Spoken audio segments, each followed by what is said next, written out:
Olá a todos, bem-vindos a mais um episódio do podcast Viver Talks, o caminho da espiritualidade. Hoje estamos à conversa com Hélia Gonçalves sobre resgatar a alma pela mitologia pessoal, para compreender como pode a mitologia pessoal ajudar a reorganizar as vivências, os sentimentos e as crenças que compõem a nossa história. Então, a Hélia é, antes de mais, um ser humano fantástico, uma pessoa fenomenal. Ao longo dos anos, tem desenvolvido um trabalho muito profissional, com muita qualidade e profundidade, em torno do autoconhecimento, das práticas terapêuticas e da transformação interior. Ela é psicóloga clínica, faz parte da direção da Escola de Desenvolvimento Transpessoal e tem vários anos de formação e de investigação sobre mitologia, psicologia junguiana e o feminino. Trabalha com os arquétipos, o simbolismo e as histórias, tendo escrito o livro O Mito de Ofídia, uma obra sobre o renascimento e o trocar de pele nas mulheres. Seja bem-vinda, Hélia, e obrigada por estares aqui connosco. Muito grata, Susana. Grata eu pelo convite, que fiquei muito feliz com ele. Muito obrigada. Então, para contextualizar o nosso episódio, importa referir que a mitologia existe desde os primórdios da humanidade, sendo uma forma de expressar e de atribuir significado às vivências, às crenças e aos anseios do ser humano. Ela baseia-se em arquétipos que refletem as nossas vivências humanas e os quais se encontram registados na nossa memória coletiva. Sendo assim, a mitologia aponta caminhos para a resolução de problemas, desvenda os nossos talentos internos e as forças que residem no nosso interior, e revela também a ligação que possuímos com aquilo que é transcendente ou divino. O trabalho com a mitologia pessoal é um trabalho muito particular que nos permite analisar as histórias que contamos relativamente ao nosso percurso de vida e atualizar este guião interno sempre que ele se revele desadequado, permitindo assim integrar os fragmentos da nossa psique, da nossa alma, que se foram separando com cada desafio ou trauma que fomos vivenciando, e assim retornar a um estado de discernimento, de clareza sobre quem somos, quem queremos ser e como podemos realizar o nosso potencial profundo. Então, antes de mais, Hélia, queres contar-nos um pouco sobre ti? Como é que chegaste até este ponto do teu caminho, até à psicologia em primeiro lugar, e a partir daí, como é que foste expandindo este teu conhecimento para novas áreas? Olha, a psicologia esteve presente desde muito cedo.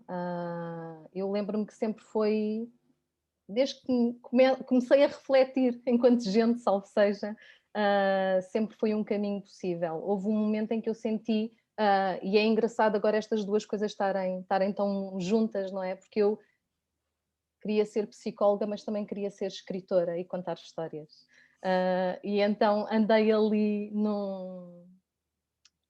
em alguma confusão até que decidi que ia ser psicóloga, até porque podia ser psicóloga e escrever, mas dificilmente iria para a literatura e me tornaria terapeuta. E a partir daí foi fácil. Também sinto que, de alguma forma, quando estudei psicologia, eu já andava à procura de um nível de profundidade diferente na psicologia. Portanto, eu sempre senti que o curso de psicologia era um caminho, mas não era a meta. Que aquilo que eu buscava era de facto. Aquilo que eu ansiava era de facto trabalhar com os mistérios profundos das pessoas, não só com os sintomas, mas efetivamente com aquele caminho interno profundo que vai guiando as nossas vidas. E eu sempre me apaixonei muito por pessoas, pelas suas histórias. Então eu penso que eu fui, ao acabar o curso, e mesmo antes dele, eu sempre fui buscando caminhos e técnicas e terapias, não só que me apoiassem no meu próprio crescimento pessoal, mas que fosse algo que eu pudesse integrar na minha prática e trabalhar com outros. E eu penso que foi isto, eu fui cheirando um pouco o caminho que me servia a mim e que eu sentia que de alguma forma fazia vibrar as minhas células e quando eu sinto as minhas células a vibrarem, há este momento de impacto em mim, de trabalho, e logo a seguir eu sinto eu tenho de passar isto aos outros, eu tenho de fazer isto também com outras pessoas. Eu também quero que outras pessoas sintam as suas células a vibrar. Então foi por aí, quando encontrei a mitologia, e especialmente a mitologia aplicada à terapia, fez-me imenso sentido. Comecei pelos arquétipos, que é uma parte específica, e a partir daí as histórias começaram a encantar-me e eu sinto que a linguagem simbólica é uma coisa que se treina. Ou seja, aquilo que eu sinto que faço agora e que vejo e que facilmente vou apanhando em termos de significados, se calhar há uns anos atrás demoraria muito mais tempo, mas eu sinto que é mesmo um treino, não é? Nós vamos nos treinando a apropriar-nos do símbolo. E o símbolo está muito conectado com a alma. E tu achas que essa vontade que tu tens agora em trabalhar com o símbolo pode também ter a ver com a tua maturidade deste momento, com as experiências que foste vivendo entretanto e com o olhar que agora tens sobre a vida? Sim, eu acho que sim, de mim e de qualquer pessoa. Eu acho que a experiência de vida, e não só a experiência, mas a forma como nós integramos a experiência, como deixamos que a experiência entre em nós e nos transforme, também ajuda muito na forma como nós começamos a integrar sinais mais subtis das coisas. E esses sinais subtis das coisas estarão relacionados com o quê? Com o universo, com a alma, com o transcendente? Que sinais são esses? Olha, eu penso que estão relacionados com tudo o que tu falaste, mas sobretudo, para mim, estes sinais subtis têm a ver com uma sensação de vivência do sagrado. Não é? Quando na tua vida cotidiana e com todo o valor que ela tem, porque tem muito, há momentos em que se inspira mais qualquer coisa, não é? Se inspira um pouco desse mistério, se sente que há qualquer coisa para além da nossa história que também está a ser contada nesse momento, não é? Como se entrássemos em outros campos de consciência, de energia, se quiseres, há qualquer coisa. E estes outros campos, ou até mesmo a alma, são conceitos que não são muito usuais dentro da psicologia, dentro da área mais clínica. E sendo a psicologia a tua base, como é que tu fazes esta transposição? Por exemplo, nas tuas terapias, nas tuas práticas terapêuticas, com algumas pessoas usas estes termos que têm mais a ver com as vertentes que foste integrando no teu percurso mais para a Uhum. frente, com outras não usas, Eu adequas-te. penso que há pessoas que vêm mesmo para trabalhar, sabem que eu faço este tipo de trabalho e vêm para trabalhar. E com essas é fácil usar esta linguagem, é disto que elas vêm à procura. Mesmo que não conheçam muito bem a linguagem, têm sede de conhecer. Com as outras pessoas, eu adapto muito à linguagem do outro, não só à minha, mas posso perguntar, por exemplo, qual é que é a sua experiência com o sagrado? Não é? Qual é que é a sua experiência com o mistério da vida? Se tem essa ligação e que tipo de ligação é que é? E é a partir dessa linguagem do outro que vamos trabalhando. Não faria sentido eu usar a palavra alma, por exemplo, com quem não tem essa ressonância.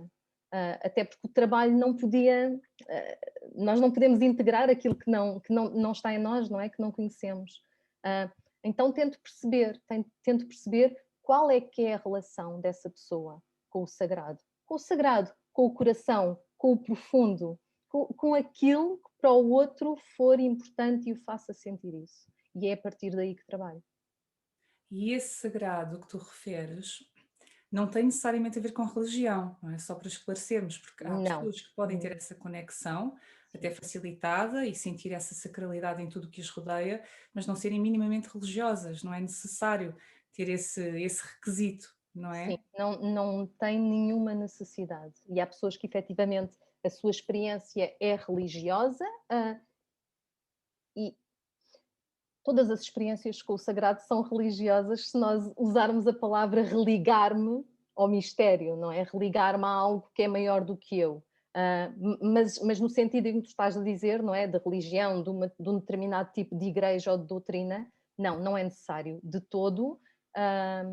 E às vezes esta é a grande dificuldade das palavras que se usam, porque eu acho que alma ou espírito também está muito ligada a determinados conceitos e às vezes é difícil nós trazermos esse tipo de palavras que têm tanto peso e que para nós têm um significado muito mais limpo, digamos assim.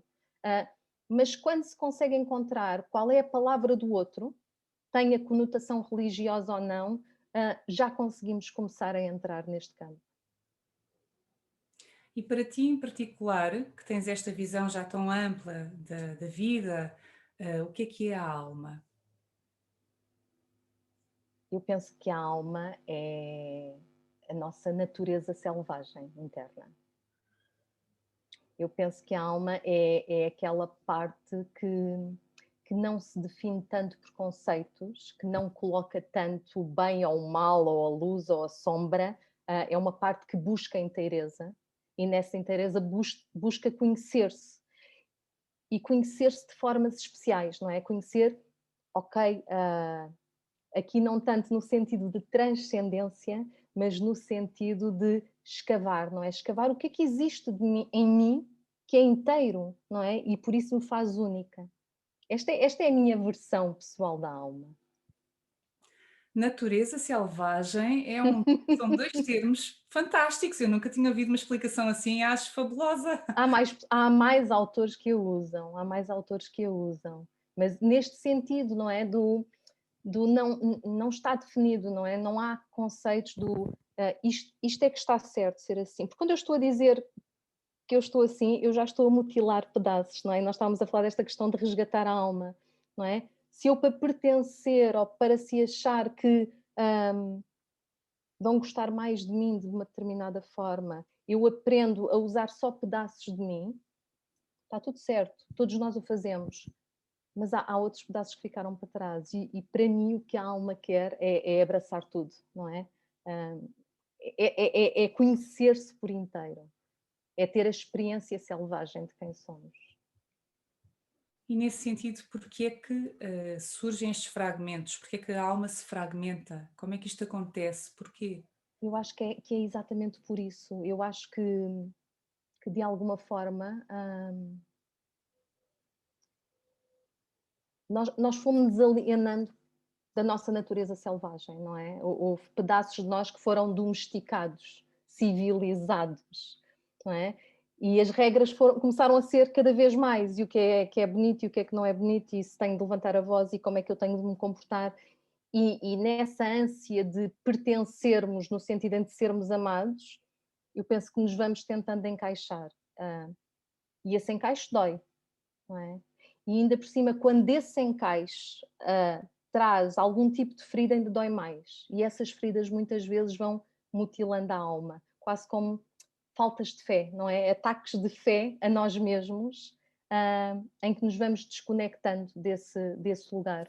Também penso que hoje em dia e na civilização que nós vivemos, o mito, aqui o mito não no sentido de mitos de histórias, mas este mito de perfeccionismo que vivemos, do termos de ser perfeitos, do termos de chegar a todos os lados, do termos de estar sempre em cima do acontecimento e de fazer tudo certinho, eu penso que não há nada que mutile mais a alma do que isso. Deixamos de ter margem para sermos autênticos, não é? Naturais, errarmos, sermos humanos, Sim, tanta pressão. sem dúvida. E já que estamos a falar de alma, e destes fragmentos que vão surgindo ao longo do nosso crescimento, tu acreditas que quando nascemos, quando somos crianças, a alma vem como que imaculada, sem feridas, pronta para brilhar? E de que forma é que, ou quando é que ela se começa a fragmentar? Isto varia muito? Como é que tu vês esta situação, esta experiência? Nós podemos falar em termos individuais, não é? E eu penso que de alguma forma nós vimos sempre para nos expressar por inteiro, não é? Para nos experienciar por inteiro. Ah, então, nesse sentido, penso que independentemente de feridas que possam ou não existir, há uma predisponibilidade para nos experienciarmos. Mas desde o início, não é? Nós em bebé, nós apropriamos de tudo. E se calhar até a ausência do sorriso, ou eu deixar de sorrir, vai fazer com que o bebé em nós pense, ok, não é por aqui, não é? Eu vou moldar o meu comportamento àquilo que me traz mais sorriso, que me traz afeto, que me traz cuidado e proteção. Eu acho que começa logo aí. Começa logo aí. Não é uma coisa necessariamente má, não é? São os nossos instintos de sobrevivência. O que acontece é que muitas vezes estes instintos de sobrevivência, devido a medos que não conseguimos dar significado na altura, a desilusões, a determinadas situações que não foram processadas devidamente, este tipo de comportamentos fica rigidificado, não é? E então nós trazemos muitas vezes para a vida adulta medos e bloqueios e feridas e receios que podem já não fazer sentido, já não põem em causa a nossa sobrevivência, mas é como se um pedaço de nós não sabe disso. E continua a viver com esses lugares, continua a viver com essas narrativas fixas, não é? De que o mundo é um lugar perigoso. Eu às vezes nem sequer sei porque é que o mundo é um lugar perigoso, mas neste caso vou, com os meus filtros, apropriar-me de tudo o que é perigo para justificar algo que afinal não está aqui, está muito mais lá atrás. Então, nesse sentido, nós precisamos de resgatar a alma para sermos inteiros, como dizes. Eu acredito que sim. Eu acredito. Qualquer pessoa, porque todos nós passamos por essa experiência da separação, da fragmentação, tal como conta a jornada do herói, e precisamos de fazer o caminho completo para regressar a nós mesmos. Mas e então, quem não acredita na existência da alma, quem não tem esta percepção mais ampla da vida, será que está destinado a não evoluir, a não crescer, ou crescerá com mais sofrimento? Como é que essas pessoas podem fazer o seu resgate da alma também? Eu penso, assim como eu de alguma forma acredito que nós vivemos os nossos mitos pessoais, quer tenhamos consciência deles ou não, ou quer lhe demos este nome ou não, podemos não lhe dar este nome e dar outro qualquer. Aquilo que eu chamo alma vai sempre apelar e procurar inteireza, quer eu tenha consciência disso ou não. Não sinto que seja muito importante a pessoa acreditar em alma ou num sentido mais espiritual ou religioso, ou dar-lhe este nome para perceber. E eu acho que quando falamos nisto, quando falamos de inteireza, quando falamos de integrar todas as nossas partes, eu acho que qualquer pessoa sabe do que é que nós estamos a falar. Então, aqui chamamos-lhe alma, porque eu sei que tu sabes o que é que eu estou a falar e qual é o conceito, mas de alguma forma, como disseste, não é? A natureza selvagem interna, ou este lugar em nós único que busca inteireza e que busca expressar-se de uma forma única, eu acho que qualquer pessoa reconhece isto em si mesmo. E entrando na mitologia, que é o tema Hum. que nos traz aqui para fazer esse resgate à alma, tu trabalhas com a mitologia pessoal, os mitos pessoais. Para quem não conhece, podes explicar o que é que são os mitos pessoais e como é que eles têm relação com os mitos coletivos? Porque esses mitos coletivos eu penso que a maioria das pessoas tem noção do que é que são as Uhum. histórias arquetípicas, as lendas, os Sim. contos, as fábulas. Mas então como é que fazemos esta relação? E eu trabalho com as duas versões, não é? Com a parte do coletivo e com a parte do pessoal. E explicando os mitos coletivos, também é fácil chegar aos mitos pessoais, porque os mitos coletivos, numa versão mais ampla, são histórias arquetípicas que explicam coisas como a origem do universo, ou porque é que estamos aqui, ou de onde é que vimos. Numa versão menos ampla, de alguma forma, recontam histórias de demandas arquetípicas que quase todas as pessoas vivem, ou que foram vividas tantas e tantas vezes que acabaram por ser contadas de uma forma arquetípica, não é? Ficar como um arquétipo, quase como uma imagem. E que, quando se conta um mito, algo se reconhece no mito, não é? Há histórias nas quais nós nos reconhecemos. Mesmo que tenham deuses e dragões e magia, há histórias nas quais nós nos reconhecemos. Também existem mitos coletivos a um nível ainda mais pequeno, que são os mitos de uma civilização, que são os mitos de uma família, não é? Quando eu tenho uma família não é? Em que todas as gerações alegam coisas como a vida é muito difícil, ou só se consegue ser rico se for corrupto, eu estou a criar um mito coletivo, na qual os membros daquela família, se não se derem conta desta narrativa e de onde é que ela vem, vão simplesmente viver acreditando nele. O mito pessoal, diz, Susana, Não ias estou a falar. saber. O mito pessoal vem também deste lugar de mito coletivo mais familiar. O mito pessoal tem a ver, é como se fosse um mapa de crenças, explicações, experiências, vivências, coisas que nos disseram, regras de conduta, que eu tenho ou não consciência, mas que existem em mim, através do qual eu dou explicação aos meus acontecimentos. E que, ao contar a minha história, é quase como se eu a conseguisse contar com um início, meio e fim, com um significado. Isto tem tudo a ver. Mas, na verdade, eu estou a contar uma narrativa com base nesse mapa que é só meu.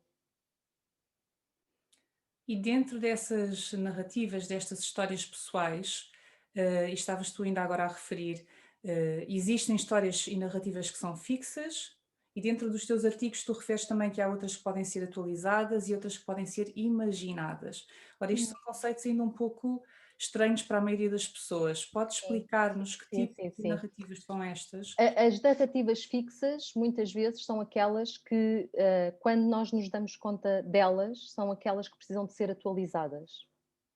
Ou seja, de alguma forma, a narrativa fixa é aquela que é inegociável. Imagina que tem a ver com este mito coletivo familiar que é contado vezes e vezes e vezes. Eu nem sequer ponho em causa, não é? Na minha história, e a forma como eu a explico, isto vai sempre existir. Portanto, a narrativa fixa é a parte da minha história que eu nunca ponho em causa, que eu conto sempre da mesma maneira e que às vezes nem me dou conta que pode ou não ser exatamente assim, ou que pode já não ser assim. Ok? A narrativa imaginada pode ter dois sentidos. A narrativa imaginada pode ter a ver com eu viver este mito coletivo identificando-me, por exemplo, com um arquétipo, sempre. Eu sou sempre a vítima. Né? Ou tudo o que acontece me ameaça, é uma ameaça à minha segurança. Eu identifico-me com a Cinderela. Eu vou sempre andar à espera que um príncipe me venha salvar. Mas também pode ser fantasiada no sentido em que, quando eu me dou conta da narrativa fixa, eu posso começar por fantasiar, e se não fosse assim, e se fosse diferente? Como é que isto poderia ser?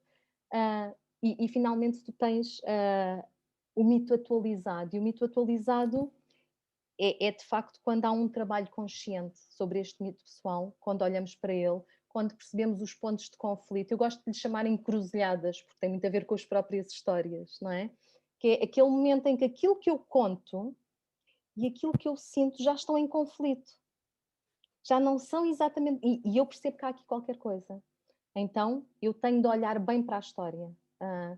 Para cada pedaço da história, e eu tenho de perceber onde é que é o ponto em que eu tenho de atualizar este mito. Então, essa é a forma que as pessoas têm de observar e perceber que tipo de narrativa é que estão a alimentar. É pela reflexão, pelo autoconhecimento, por terem este cuidado e, se calhar, também este conhecimento de base, não é? Ao qual Sim, reportar. sim. Às vezes torna-se muito mais simples se trabalharmos de forma simbólica. Eu costumo brincar muito no sentido de pedir às pessoas para me contarem a sua história como se fosse um conto de fadas. Não é? Então, peço-lhes que nessa história, que vai ser a história delas, com o que lhes aconteceu, mas que personagem é que elas são? São uma princesa, são uma fada, são uma velha na floresta, são um cavaleiro. Que personagem? E isto já me diz muito a mim e acaba por dizer muito ao outro olhar, olha, quais são as características desta personagem? Quais são? Que personagens ocupam as pessoas da vida dela? Desde os pais, as pessoas mais importantes, as pessoas com quem ela se dá.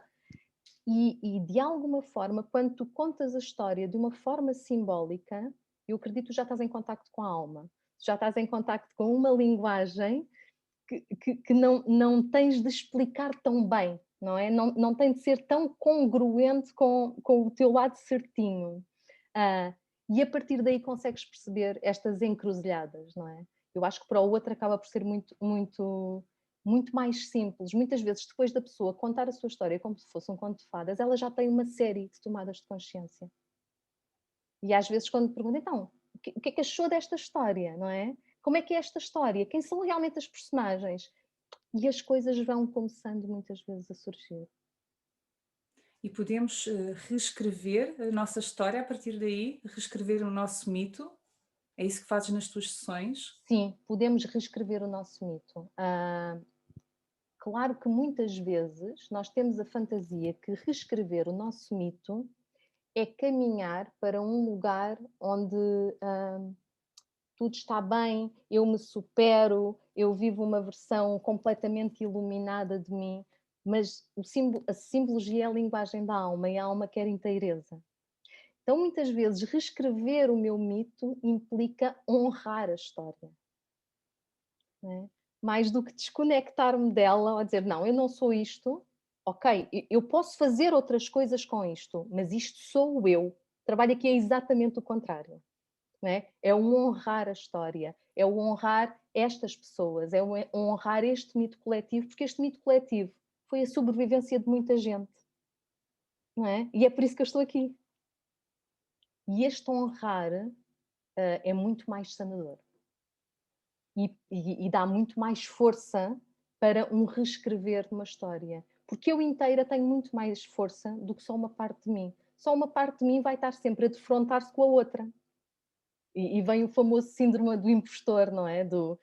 Nunca somos suficientes, estamos sempre a enganar alguém, isto não é completamente real. Isto é real, mas há o outro lado também, e esse também tem de ser abraçado. Esse será então também o trabalho com a sombra? Sim, sim, sim. A alma está muito ligada ao trabalho simbólico da descida, não é? Ao trabalho do escavar.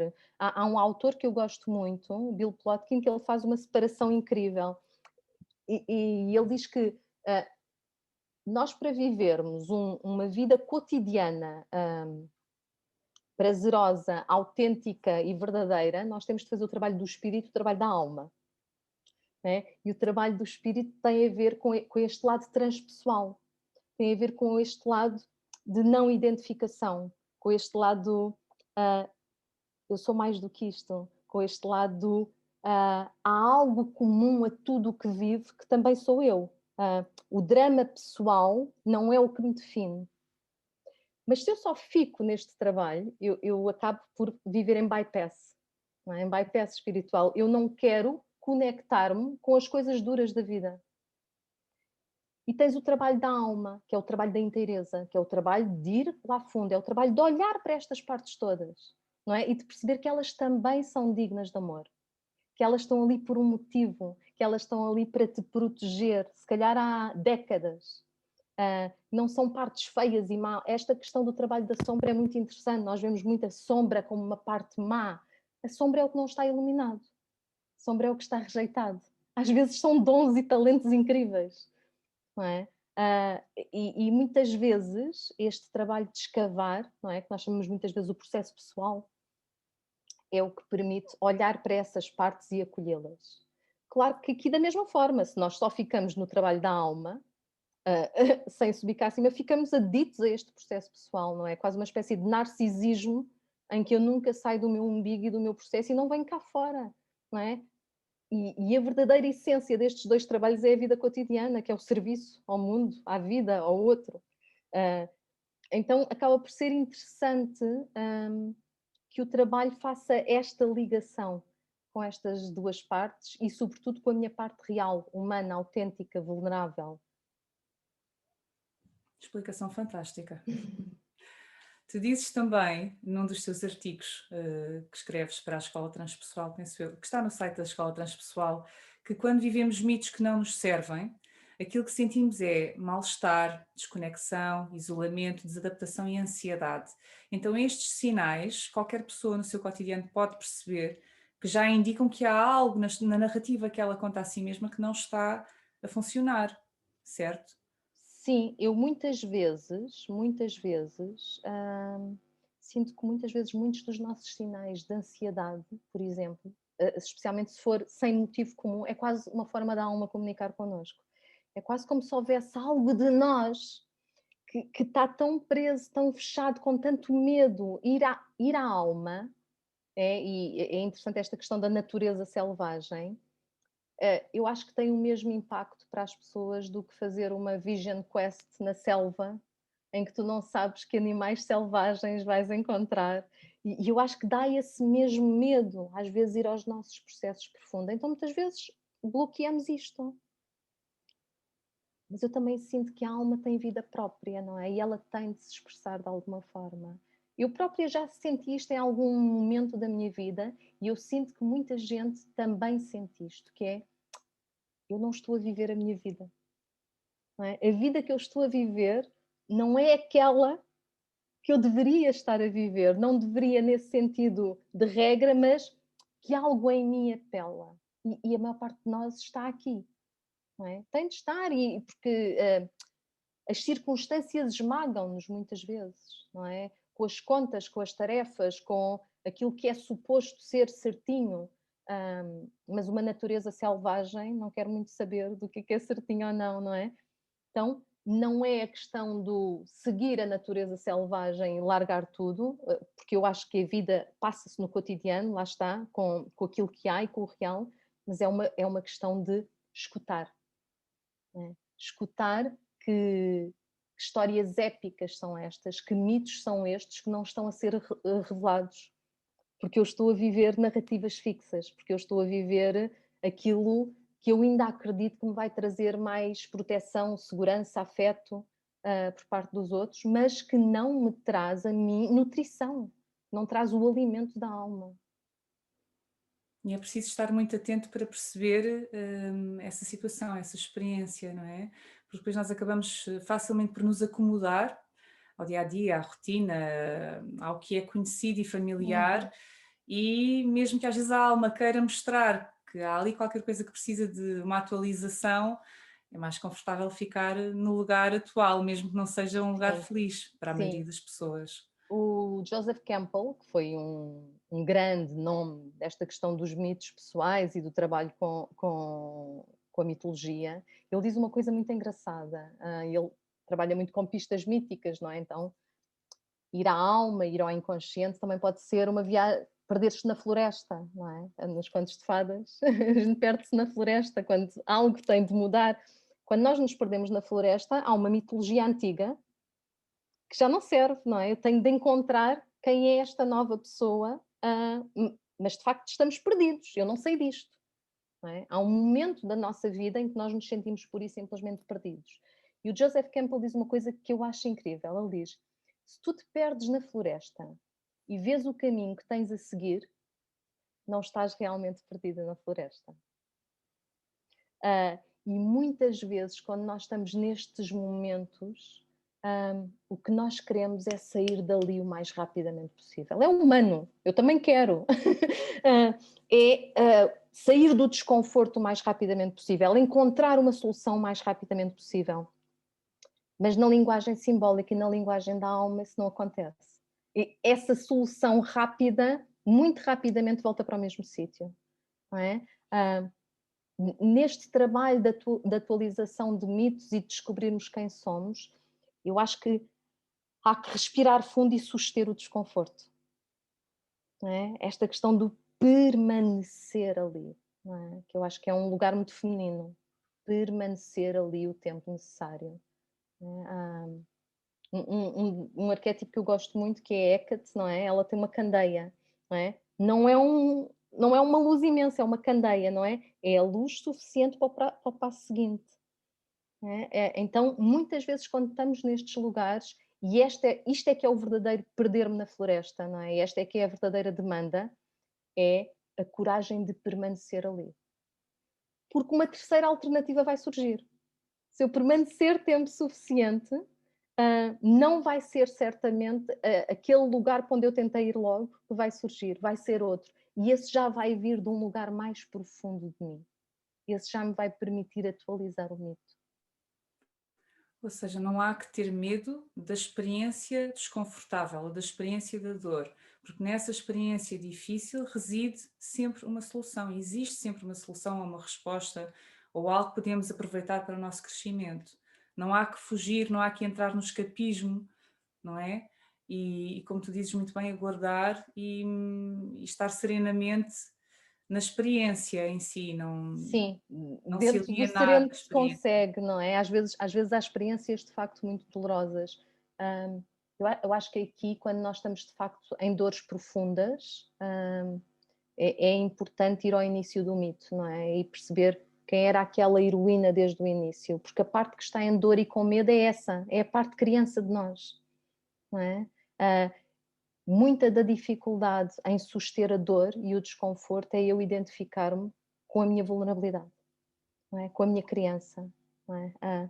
Mas eu posso quase fazer esta questão de ter duas personagens, não é? E uma está aterrorizada e cheia de medo, e eu permito que ela fique assim, porque as crianças têm direito a ter medo do escuro, não é? Ah, mas eu também tenho este lado que pode dar colo e pode dizer: eu fico aqui contigo, eu fico aqui contigo, vamos ficar aqui ambas. Ah, e torna-se mais fácil. Mas também é preciso fazer este trabalho de me apropriar de mim, não é? Porque muitas vezes nós estamos muito zangados, estamos muito revoltados com a parte de nós que é falível, com a parte de nós que é vulnerável, com a parte de nós que tem medo, e lá está, e é a tal questão do perfeccionismo, e vivemos naquele lugar ah, em que tudo tem de ser perfeito, temos de estar sempre à altura da situação e preferivelmente sem nunca nos vulnerabilizarmos, não é? E este lado não permite entrar em contacto com esse lado verdadeiramente assustado de nós e que precisa de colo. Mas essas vulnerabilidades todos os seres humanos têm e na vulnerabilidade também existe uma força, não é verdade? Absolutamente, absolutamente. Acredito absolutamente nisso. Ah, Quando tu dizes eu também sou isto, há muito menos partes de ti ameaçadas. Não é? Já não há tanta necessidade de esconder. Eu também sou isto, é verdade. Somos todos. Quem não é? Não tens que gastar energia a tentar fugir ou esconder ou Sim, fingir que aquilo não existe.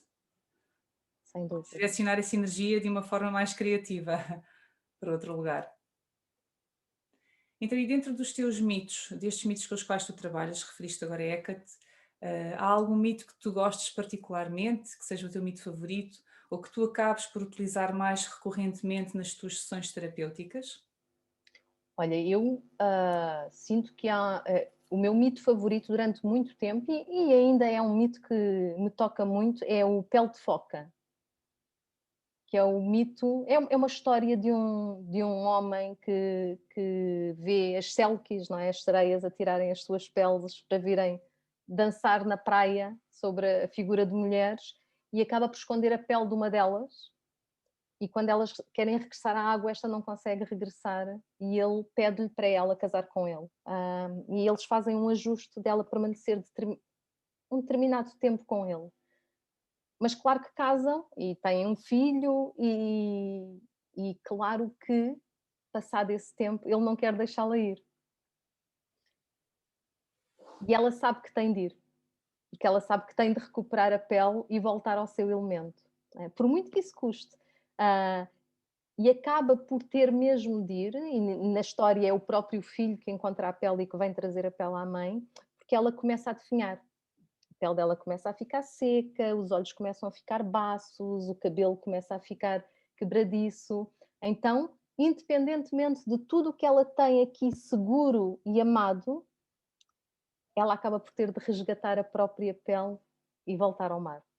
E eu acho que é um mito que ressoa muito àqueles de nós que querem chegar à alma, não é? E que sabem que há uma pele por resgatar. Ah, Então aplica-se tanto aos homens como às mulheres este mito, da eu tua acho que sim. Eu, perspectiva? eu- eu trabalho, eu, eu trabalho com homens e mulheres, mas, por exemplo, em grupos trabalho muito mais com mulheres. E eu não conheço uma mulher única que não se conecte com este mito.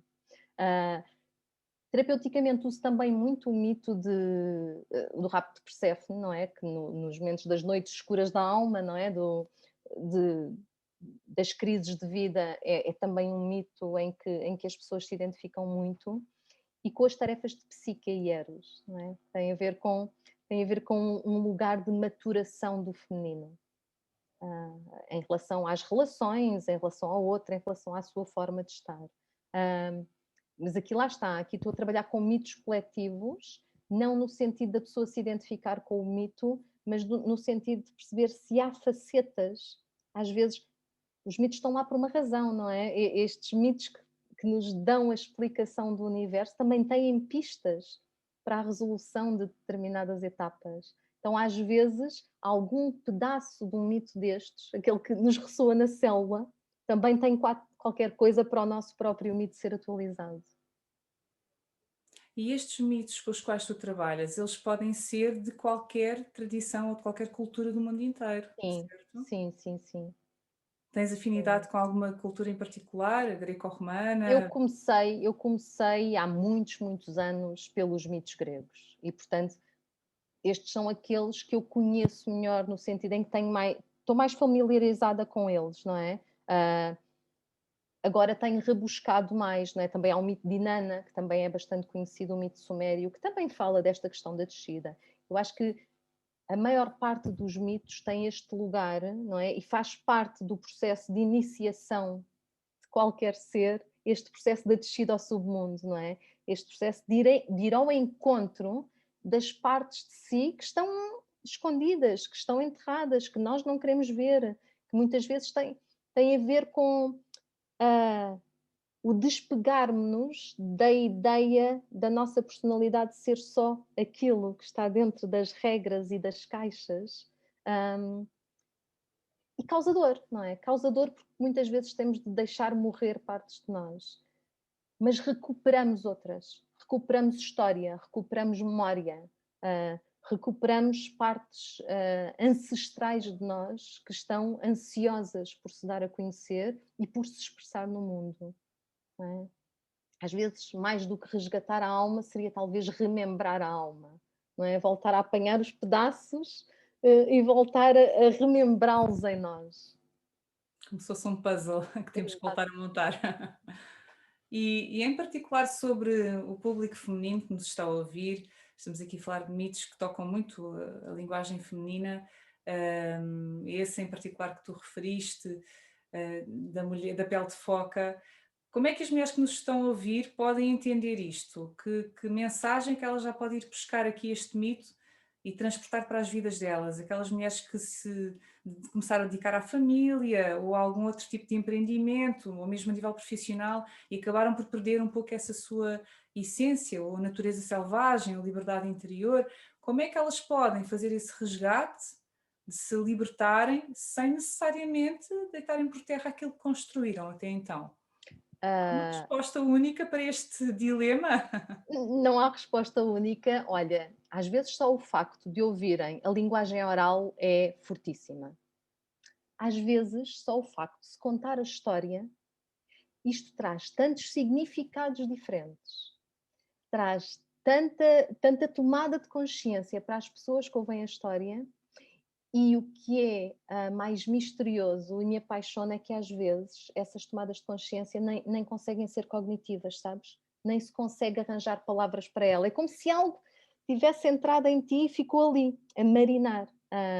E eu acho que isto por si próprio são pontos incríveis de sanação, não é? Ouvir a história e deixar que a história nos toque, deixar que ela se entranhe na pele, sem tentar trazê-la logo. Nós tentamos trazer logo a coisa à explicação, estamos a fazer aquele movimento do sair, do conflito e do desconforto, não é?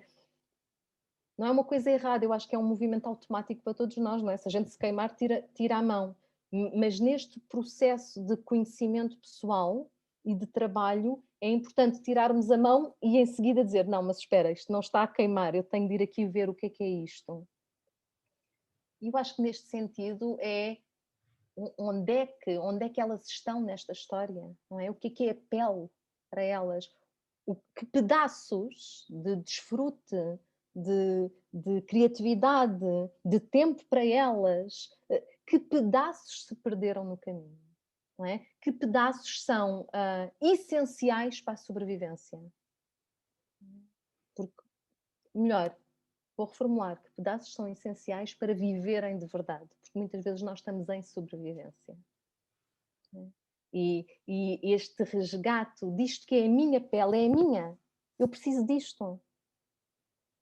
Pode ser dançar, pode ser, não precisa de ser, se calhar para algumas pessoas é largar tudo, mas para outras não, para outras é trazer para a sua vida esses pedaços de si que ficam sempre esquecidos, porque há tarefas para fazer, coisas para cuidar, e o público feminino sabe disto, não é? Somos as cuidadoras natas. As cuidadoras natas e vivemos com uma culpa incrível de tudo o que não está feito, de tudo ao que não chegamos, não é? Trabalhamos 12 horas, mas se não conseguimos, não nos apetece cozinhar e temos de mandar vir uma pizza, que péssimas mães que somos, porque estamos a alimentar tão mal não há compaixão por nós mesmas, não é? Porque para haver compaixão teríamos de estar à altura de tudo, não é? Isto é a perda da pele. Na perda da pele eu não me escuto, eu não percebo, por amor de Deus, tipo, eu mereço mandar vir uma pizza porque eu estou cansada e mereço também sentar-me a comer qualquer coisa e a desfrutar. E não há este lugar porque nós pomos o cuidar do outro, o cuidar das coisas, a produção acima de nós. E esta questão da pele que tu referes, da pele de foca, e agora eu vou transportar um pouco a conversa para o teu livro. Tu escreveste um livro sobre esta mudança de pele, o mito de Sim. Ofídia, e que toca muito este tema do feminino, precisamente o que tu estás a dizer. Será que nos podes contar um pouco como é que surgiu este livro, como é que foi o processo de o escrever para ti a nível pessoal e qual é que é o propósito do livro, para quem ainda não leu? Olha, foi uma terapia, não é? Dura escrever este livro. Eu tinha um projeto de escrever sobre o feminino, uma coisa muito mais leve. Um trabalho com arquétipos e exatamente como é que os arquétipos nos podem ajudar e enriquecer de alguma forma as nossas vidas. E quando eu estava nesse processo de iniciar essa escrita, eu soube que estava doente. Não é? Eu tive um cancro de mama e pronto, tive esse momento de para tudo, revolução pessoal, noite escura da alma, e foi um processo para mim, sobretudo disso, foi um processo de rendição, foi um processo de me ir recuperando, foi um processo de dar uma mão, de dar uma mão a esta parte assustada, não é? E a vida tem estas coisas, não é? Que é, aqui não podes fugir. Aqui tens de viver o processo, porque o processo está a acontecer, não é? Não há estratégias mentais, ou mesmo que elas existam, então tu tens de estar ali. E naturalmente que no fim deste processo eu já não. A minha alma já não queria escrever um livro sobre arquétipos, pelo menos naquele momento, não me fazia sentido. Então eu usei muito da minha experiência pessoal e depois do meu conhecimento de mitologia para escrever aquele livro, que é muito autobiográfico, não é? Mas que traz toda esta parte mitológica do como é que se vai para uma mudança de pele, não é? Como é que se faz uma descida quando a vida não nos dá nenhuma hipótese, não é? Porque às vezes nós estamos a falar destas questões dos mitos, não é? E naturalmente que eu posso entrar num processo de autoconhecimento dizendo, olha, eu quero fazer um trabalho terapêutico sobre isto, mas isto é uma descida voluntária. Mas a maior parte de nós, em algum momento da vida, tem descidas involuntárias, não é? É a própria vida que diz: olha, está na hora, vai lá para baixo e vê o que é que tens para ti. E essas descidas são muito dolorosas, não dependem de nós e há que ficar, e há que ficar, e há que permanecer e no meio de tudo aquilo, tive experiências de rendição, que são coisas incríveis que nós falamos e nós queremos, mas às vezes, por mais que queiramos, não acontece e às vezes é exatamente no meio, hã, dessas perdas que tu rendes, não é? Quando, olha, é a tal famosa frase: "Seja feita a tua vontade, eu estou aqui", porque não depende de ti, não é? São experiências incríveis, são experiências que nos transformam imenso. Então o meu livro é sobre isso. Hã, E é um livro de surpreende esperança? diz? É um livro de esperança? Eu penso que sim, não é tanto do vai correr bem ou não, mas é provavelmente há coisas para ti, não é? Se tu permaneceres contigo, há coisas para ti, não é? Vem muito, eu senti muito a tal metáfora da serpente, daí o mito da Ofídia, não é? Eu senti muito, era algo que quando eu ouvi isto primeira vez, fez ressoar as minhas células, não é? Mas depois percebi na prática o que era, não é? A tal questão de as serpentes quando estão a mudar de pele, há entre a pele velha que sai e a pele nova que nasce, há um momento em que não há pele, não é? Não há pele, e elas têm de encontrar debaixo de uma pedra, ou uma gruta, ou um sítio escondido para permanecer até que a pele nasça. Não é? Não têm de fazer nada, só têm de se resguardar e permanecer em carne viva até que a pele nasça. E isto para mim foi uma simbologia incrível. Ah, e penso que me ajudou muito É uma esta questão. mensagem muito profunda, muito forte, muito Sim, profunda. e eu penso que a fé é essa, a pele vai nascer. Podes não saber quando é, a pele vai nascer.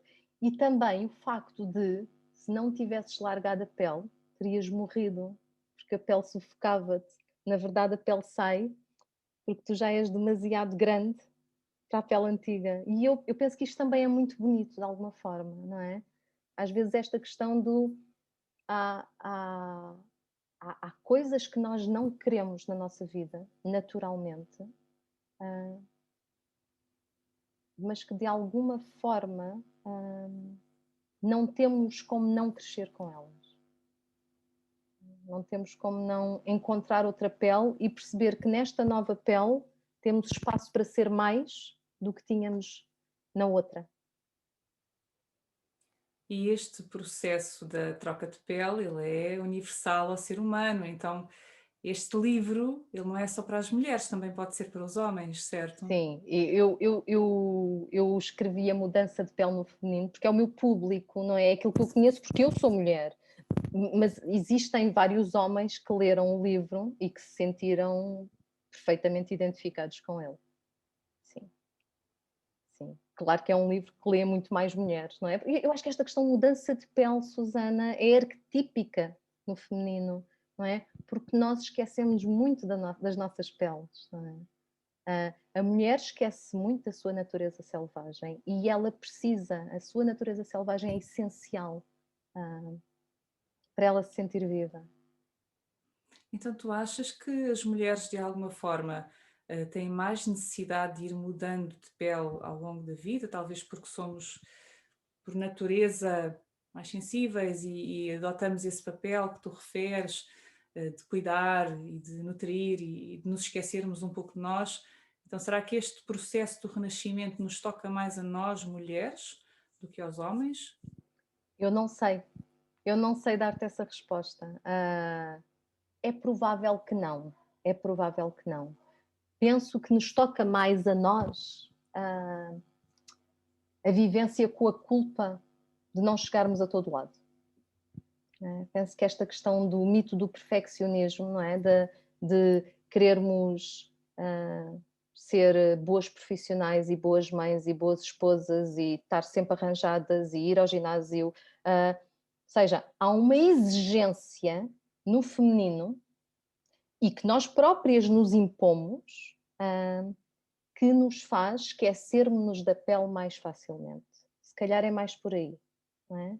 Então, penso que de alguma forma, se calhar precisamos mais vezes de ir rebuscar a nossa pele, porque nos esquecemos muito dela, não é? Nesta nossa ânsia de chegar a todo lado. Há uma grande culpa no feminino daquilo que eu não consigo fazer. E como é que nós podemos transformar essa experiência da culpa ou a experiência de uma dor no geral, que possa vir de qualquer momento de crise, na experiência diferente do amor, da liberdade, da cura? Porque quando estamos dentro da experiência da culpa ou da dor, por vezes pode não ser fácil enxergar esse caminho, ou enxergar essa possibilidade, ou sentir de todo que essa experiência do amor que é tão apregoada, que somos seres livres, que somos seres completos, que somos seres luminosos, pode não ser assim tão fácil de sentir isso. Como é que nós podemos saltar não, mas passar dessa experiência em que parece que está tudo, lá está, na noite escura da alma, para a experiência da luminosidade? É pelo permanecer? E há mais alguma pista? A questão do amor, eu acho. Nós falamos muito em amor incondicional, não é? Mas muitas vezes, quando falamos em amor incondicional, na verdade estamos a falar em amor condicional. Não é? Porque muitas vezes nós buscamos a experiência do amor exatamente na parte bonita. Não é? E eu penso que a noite escura da alma nos ensina a amar o que nós achamos que não é amável. E esta é a grande dificuldade, não é? Como é que eu posso ter a experiência do amor se eu não estou disponível a amar em mim aquilo que eu rejeito, aquilo que eu acho feio e mau? Né? Sabes o que é tão interessante? É que muitas vezes quando estamos nestes lugares da sombra, não é? Temos de ir à vulnerabilidade, e a vulnerabilidade simbolicamente trabalha-se muito com a criança interior, não é? Com o arquétipo da criança interior. É que muitas vezes é tão difícil amar a nossa criança. Mas se tu mudas a pergunta, não é? Certo? Então, mas imagina que é o teu filho ou a tua filha que tem este comportamento e este. Aí já não é nada difícil amar. Não é? Então, há um bloqueio imenso ao facto de sermos humanos, não é? Nós não queremos amar a nossa humanidade, mas queremos ter a experiência do amor. Portanto, queremos um amor incondicional que não abarca este lugar nosso. Não é? Daí a importância do suster, daí a importância do permanecer e daí da importância de ir aprendendo a acolher aquilo que eu durante toda a vida rejeitei, que eu fugi a minha vida toda. E acaba por ser muito interessante, não é? Porque nós fugimos tanto destas partes sombrias, fugimos tanto delas como fugimos dos nossos talentos. Como fugimos daquilo que é inato em nós para se expressar em serviço à vida. Então eu pergunto, não será o mesmo lugar?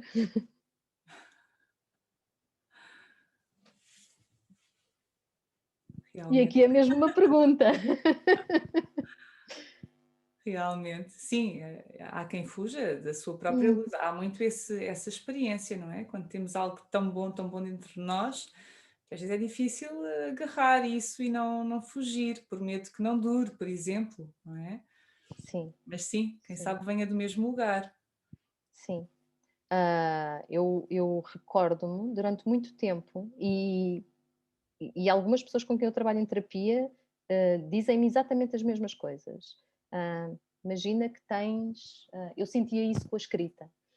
Imagina que tens algo que tu gostas muito de fazer, não é? E que até fazes só para ti, às escondidas. Não é?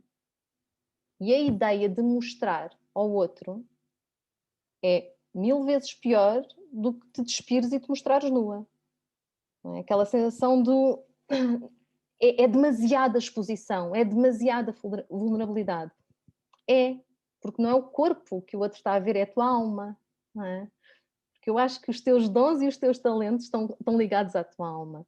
E efetivamente, quando eu não aceito a minha inteireza, não é? eu não mostro a minha alma, eu tenho medo de o fazer. É uma experiência terrível, mesmo que seja um dom maravilhoso, mesmo que seja um talento maravilhoso, porque eu acho que o outro me vai ver. Olha, se o outro me vê por inteiro, se o outro vê a minha profundidade, vai ver estas partes de mim que eu tento esconder. E vai Não é? julgar, vai E criticar, vai julgar, exatamente, exatamente. e temos que nos desapegar um pouco desses processos, não é?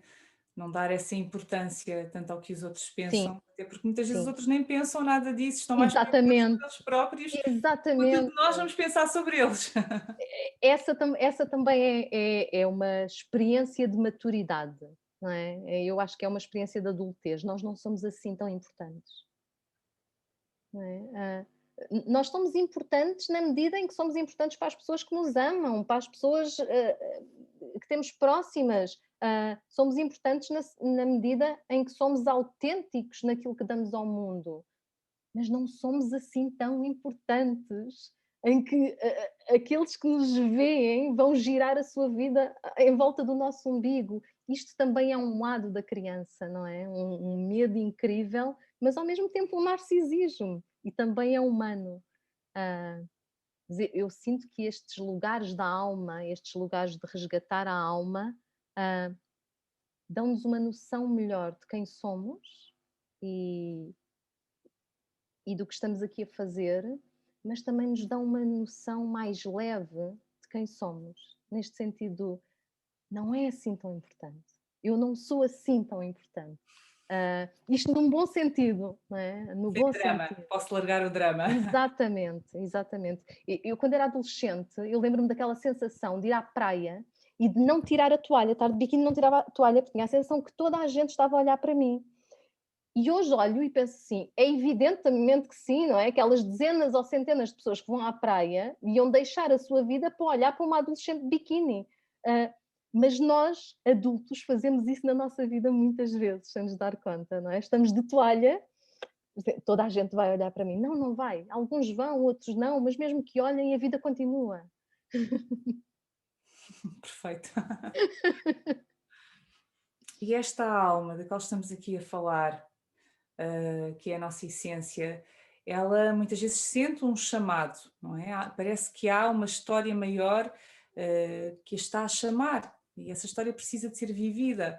E há uma citação que tu utilizas num dos teus artigos que eu achei muito bonita, de Kalahari Bushman, que é há um sonho que nos está a sonhar. Eu acho esta metáfora fabulosa. Eu também Então, acho linda.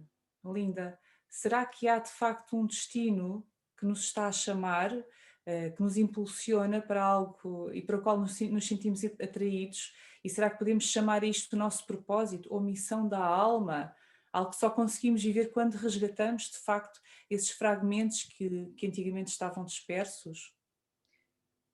Eu penso que quem trabalha com mitologia pessoal, fala muitas vezes de uma coisa que os sufis chamavam mundos imaginários, não é? Que é também esta questão da própria alma do mundo, em que vivem os arquétipos, as imagens, a poesia, os sonhos, não é? E que nós vamos tendo acesso. E há muitos autores que falam nestas frases interessantes do: será que nós vivemos o mito ou o mito nos vive a nós? Não é? Será que nós estamos a escrever o nosso mito ou estamos a destapá-lo? Não é? E eu penso que há muito esta dança entre destino, não é? Propósito. ah, Aquilo que eu sinto é que, de alguma forma, há algo em nós que anseia por sentir que está ao serviço. Não é? Às vezes o complexo é perceber o que é o serviço, não é? Porque também temos esta ideia fantasiada de que tem de ser qualquer coisa extraordinária, não é? E muitas vezes perdemo-nos da vida e perdemo-nos daquilo que faça o nosso coração expandir, daquilo que nos faz feliz, porque, sei lá, porque nas redes sociais toda a gente está a fazer qualquer coisa extraordinária, não é? E eu estou aqui a cuidar dos meus filhos, que eu até adoro, que é uma coisa que me dá um prazer imenso, e que eu quero de facto chegar ao final da vida e saber que eduquei boas pessoas, e eu perco-me deste lugar, porque não, eu devia estar a fazer sabe Deus, eu devia estar a ser sabe Deus quem, não é? Então às vezes a fantasia do propósito retira-nos do propósito. E para mim o propósito tem duas características: faz o teu coração bater, faz-te feliz, não é? Terminas esse lugar e pensas, estou estafada, mas não queria estar em mais lado nenhum. Eu pagava para me deixarem fazer isto. Esta é a primeira parte. E a segunda é tu sentires que estás ao serviço de algo maior, não é? Educar uma família é estar ao serviço de algo maior. Varrer ruas é estar ao serviço de algo maior, não é?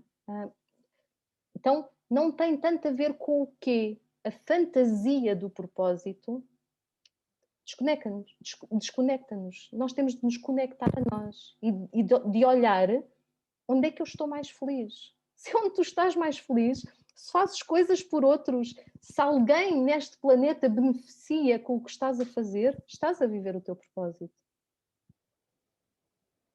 Então é mais uma questão de sentir, não é? De ir agarrar essa sensação, esse sentimento e de desligar um pouco a complexidade da mente e Sim, das comparações e desse tipo de processos que têm mais a ver com o sim, ego e com aquilo sem que nós não dúvida. somos de verdade. Nós acabamos por estar em busca daquilo que é único em nós, comparando-nos com os outros, não é? O que só por si é profundamente incongruente.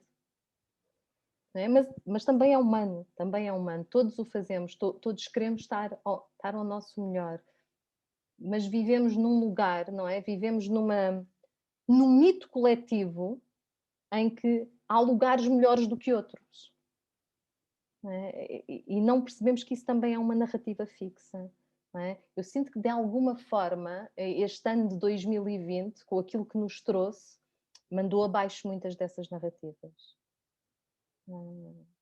Mandou abaixo muitos paradigmas nas quais nós vivíamos e pensámos, ok, não há chão aqui, não há chão nisto, não faz sentido. E não será por acaso que tanta gente está a querer mudar de vida? E tanta gente está a querer sair de cidade e ir para mais perto da natureza e encontrar uma forma mais simples de viver e, de alguma forma, reconectar-se com os lugares, com as pessoas, com os ritmos naturais da Terra. De alguma forma, sim, estão a recuperar propósitos, estão a recuperar pele, não é? Porque vivíamos numa narrativa fixa, neste paradigma completamente esquizofrénico deste mito coletivo que nós vivemos. E como é que nós podemos fazer esse processo de reconexão, de voltar a pertencer a algo maior, à comunidade, àquilo que chamamos a tribo, ao próprio lugar onde vivemos e do qual às vezes estamos perfeitamente desconectados? Como é que podemos fazer este processo? E a mitologia ajuda-nos nisto também, Elia? Eu penso que sim. Quando, quando, quando tu olhas para um mito, não é? Para um mito grego, não é? Que são tudo deuses e seres míticos e mágicos, eles têm as mesmas características dos humanos. Não é? Têm invejas, têm ciúmes, têm vontade de poder, têm o que for. Então, de alguma forma, eles são descritos deste lugar para nós darmos atenção, não é? Porque se for um deus, damos mais atenção. Mas são pedaços do nosso self, não é? Eles descrevem as nossas etapas de vida. E de alguma forma, a maior parte da mitologia leva-nos, leva-nos a estas demandas pessoais nas quais nós, aquilo que aprendemos é que as coisas não nos pertencem, nós é que pertencemos às coisas. E se calhar começaríamos por aí, não é? Se calhar temos de nos reconectar à vida e às pessoas e aos lugares, mudando esta perspectiva, não é? Eu pertenço a este planeta, não é? Eu faço parte. Nós andamos em busca de pertencer e às vezes mutilamos-nos para pertencer porque já nos desconectámos há muito mais tempo, quando nos afastamos dos ritmos naturais, quando nos afastamos de tudo o que vive, quando nos afastamos do planeta. E Não é para por acaso que há uma crise e nós queremos ir para a Terra. não é? Nós queremos voltar à mãe, neste sentido simbólico, nós queremos voltar aos lugares onde pertencemos. Mas e quem não pode voltar para a natureza? Como é que faz? Procura, eu sinto que de alguma forma tu não precisas de voltar para um lugar, não é? Para o meio do campo. Procura reconectar-se às histórias, não é? Aquilo que tu dizias, não é? Nós pertencemos a lugares, nós pertencemos a famílias, nós pertencemos a tradições, existem inúmeras mitologias na nossa história que nós podemos recuperar, até no lugar onde vivemos. Não é? Que lugar é este? Que história é que ele tem? Como é que eu me posso ligar a ele? E era aquilo que tu dizias, como é que eu me posso ligar a esta comunidade onde eu estou, aqui e agora? Não é? Porque muitas vezes eu nem sei quem é o meu vizinho do lado. Ah, e isto parece que é uma coisa normal. Uma coisa normal. E até vou pensar assim, Uma coisa normal. não é? Tipo, como é que agora vou conhecer a pessoa do lado, ela está na sua vida, mas repara como este lugar de entreajuda que sempre existiu, até há poucas gerações atrás, pouquíssimas, sempre existiu, e os vizinhos conheciam-se, e a questão de ir pedir ao vizinho um raminho de salsa era tão natural, não é? As pessoas pertenciam-se, não é? E agora nós isolamos-nos, nós temos a sensação que estamos sozinhos no mundo e que então temos de ser qualquer coisa extraordinária para gostarem de nós. Então, às vezes é pelas pequenas coisas. As coisas grandes fazem-se sempre pelas pequenas coisas. É talvez para começarmos a criar essa conexão de volta, a termos nós a iniciativa de nos ligarmos aos vizinhos e às pessoas que estão no nosso entorno, é termos essa consciência e darmos esse passo. Achas que é por aí?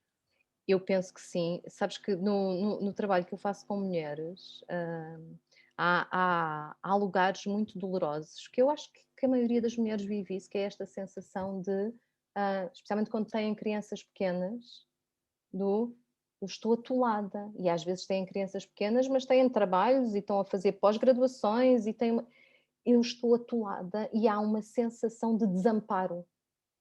Não posso fazer diferente, eu não tenho nada. Mas tu estás em círculos de mulheres e há uma, e há outra, e há outra, e há outra, e há aquela sensação do se nos apoiássemos a nós próprias, não é? E aqui, ok, pode ser até um círculo virtual, as pessoas podem estar longe, mas de certeza que há mulheres à volta e homens, não é? Que estão nos mesmos problemas e nós vivemos neste lugar do que desamparo. Não é? Eu cresci a ir brincar para a casa das minhas vizinhas. Não é? Se os meus pais tivessem de sair, batiam à porta da vizinha e diziam: ela pode ficar aí 2 ou 3 horas, que eu vou ao supermercado. Isto era uma coisa natural, não é? As pessoas cuidavam-se e cuidavam da comunidade e cuidavam das crianças. E nós olhamos agora para isto, para os nossos próprios vizinhos, como se fosse uma coisa tão esquisita, não é? Como é que não nos sentimos cansados? Se aquilo que era para ser sustido por uma comunidade é sustido por uma pessoa, como não nos sentimos cansados? Mas isto não é. E isto vai logo ao lugar do eu sinto-me assim porque eu não sou suficiente. Porque se eu fosse suficiente, eu saberia fazer isto de forma diferente. Não é? Esta narrativa já está errada. Não é suposto nós fazermos aquilo tudo. Não é suposto.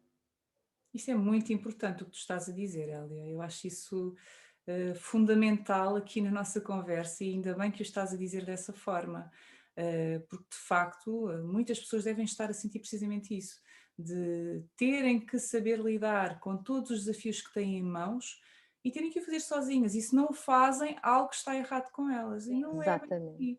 Não é bem assim.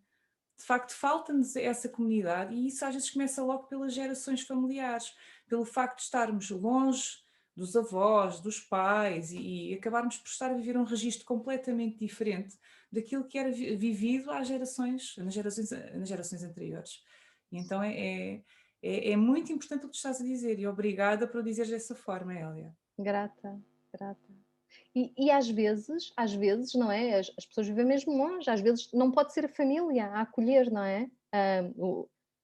Mas podem ser as outras pessoas que estão à nossa volta, não é? Nós podemos criar outros núcleos familiares para além dos de sangue. Se temos os nossos amigos, porque é que estas pessoas que vivem nos mesmos lugares que nós, que lidam com as mesmas coisas que nós, não podem estar presentes, não é? Olha, uma das coisas que me inspirou profundamente, foi uma amiga que vive na Noruega, que disse que na cidade onde ela vive, de tanto em tanto tempo, há uma assembleia de vizinhos do bairro, num fim de semana, e todos eles dizem o que é que têm para fazer. Olha, eu tenho a minha torneira estragada, eu tenho o meu telhado a deitar água. E toda a comunidade, durante aquele fim de semana, cuida de todos. Portanto, há um grupo que vai comprar os materiais, há um grupo que cozinha, há um grupo que cuida das crianças enquanto isto acontece, e estamos a falar, não é, de países que nós dizemos que são frios, não é? E toda a comunidade cuida daquilo que há para ser tratado em cada pessoa daquele bairro. Não é? Não tem de ser assim tão difícil. Achas que podíamos começar a ter essas iniciativas por cá? Parece uma realidade tão Amaria, distante da nossa. amaria se pudéssemos ter essas iniciativas por cá. Sim, sim, somos muito mediterrâneos, mas estamos muito fechados, não é? Temos muito medo de ser humanos, temos muito medo que a nossa casa precise de ser pintada e de pedir ajuda. Temos que ir resgatar Temos que ir essa resgatar. conexão, essa Sim, conexão. E nesta fase de confinamento, em que este isolamento está mais exacerbado, tu deste uma boa sugestão, que é começarmos com a conexão em círculos, à distância, aproveitar o melhor das novas tecnologias, e começarmos a conectar-nos com as pessoas de uma outra forma. E se não temos a família por perto, fazermos dos amigos que escolhemos a nossa família, não é? Que os sem amigos que dúvida. ficam são a família que nós escolhemos ter também. Então há sempre uma saída. Sim, sim. Naturalmente, este confinamento trouxe-nos mesmo a questão física, não é? Do isolamento físico por si próprio. Hum, E é difícil, é difícil. Nós, então, que somos um povo de toque, não é? Um povo de proximidade física, é-nos difícil. Mas sinto que sim. Olha, às vezes, em vez de estarmos no registro da comparação do porque é que o outro é tão feliz e eu não, quando todos nós sabemos que nós pomos as fotos em que estamos felizes, as outras até as apagamos do telemóvel. Ah, mas em vez de eu estar neste registro que me traz mais autoviolentação para comigo, não é? Combinar um almoço ou um jantar via Zoom com os amigos, beber um copo de vinho acompanhado, conversar, rir, dar gargalhadas, falar de coisas leves. Não é? Acho que também às vezes há muito esta questão do o que não é, especialmente neste meio do desenvolvimento pessoal, o que não é profundo, o que não é de grande trabalho, não é tão valioso. Não, não, é muito valioso dar umas belas gargalhadas com os amigos. É muito valioso, porque esse nutre outro lugar de nós, não é? É muito valioso. Hélia, eu vou aproveitar estas tuas palavras tão sábias para fechar aqui com chave de ouro o nosso episódio, que está muito, muito interessante. E eu gostaria de te perguntar como é que as pessoas que nos estão a ouvir te podem encontrar? Onde é que elas podem saber mais sobre o teu trabalho? Onde é que elas compram o teu livro? Como é que elas te podem seguir? Olha, eu tenho a página no Facebook, Hélia Gonçalves, tenho um Instagram, não é? Filha da Praia, e o meu livro, é assim, neste momento o mais fácil é mesmo comprar online na editora Mahatma ou na WUC, também está disponível no WUC. Por isso, muito grata, foi tão bom estar aqui contigo. Obrigada, eu Conversa é tão que agradeço. agradável. Conversa super agradável e tão interessante, porque não é fácil, a meu ver, falar destes temas que são mais subtis, são de uma outra esfera e trazê-los para a realidade concreta. E tu fazes isso muito bem, fazes essa ponte de uma forma belíssima, o que só mostra que tu vives a 100% aquilo que tu pregas, porque tu entendes perfeitamente o que estás a dizer. E eu acredito que as pessoas que chegam às tuas mãos seja nos círculos terapêuticos, seja nos workshops, seja nas práticas individuais de terapia, ficam muito bem acompanhadas. Então, sou a primeira a recomendar-te. Grata muito, Susana. Obrigada, obrigada, Hélia, pelo teu tempo, pela tua disponibilidade, pela tua inspiração. Muito obrigada. Obrigada também a quem nos esteve a ouvir. Eu estive a dar uma olhadela aqui pelo nosso chat. Não vi assim nenhuma pergunta, porque às vezes há perguntas que também surgem e nós gostamos de dar resposta. Mas seja como for, se me escapou alguma, eu sugiro que entrem em contacto direto com a Hélia, porque ela é muito acessível, uma pessoa fabulosa, que ela com certeza irá responder. Então, da nossa parte, agradeço. Este episódio vai ficar disponível no site viver.pt, onde estão também os outros episódios do podcast Caminho da Espiritualidade e também episódios do yoga, das conversas com o yoga, pelo João Silva, e estará também disponível no Spotify. Então, se quiserem voltar a ouvir, ou se acharam que é interessante e vale a pena partilhar com alguém que possa sentir que é útil esta informação, então façam-no, por favor, nós agradecemos e cá nos encontramos num próximo episódio. Obrigada a todos, até breve.